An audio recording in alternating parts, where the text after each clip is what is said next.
Les translations sont des transformations du plan. On aborde les premières transformations du plan avec les symétries, symétrie axiale et centrale.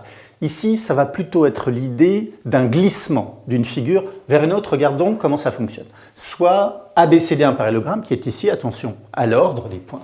La translation qui transforme A en B transforme aussi D en C. C'est l'idée de ce glissement. Je me transforme de A en B, et bien de la même façon, je vais transformer le point D au point C. Si je prends un objet, n'importe lequel, cet équerre, si je décide de faire ce glissement de A en B, je vais avoir ce mouvement-là.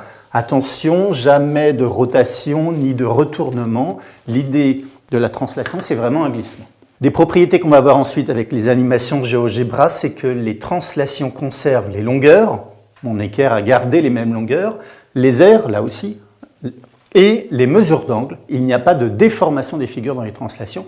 On regarde maintenant quelques applications sur GeoGebra. On va construire ici l'image du triangle CDE par la translation qui transforme A en B. Lorsque le nombre t qui est le curseur vaudra la valeur de 1, eh bien, on aura terminé la translation. C'est-à-dire qu'à ce moment-là, par exemple, la longueur CC' aura la même longueur que AB. Ça, c'est uniquement lorsque le nombre t vaut 1. Nous allons construire ici la translation de la figure par la translation qui transforme L en K. Lorsque le point M sera en K, eh bien, nous aurons terminé la translation. On la recommence ici.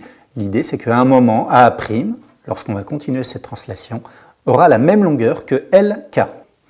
On va construire ici la translation de cette figure par ce qu'on appelle un vecteur et qu'on découvre au lycée.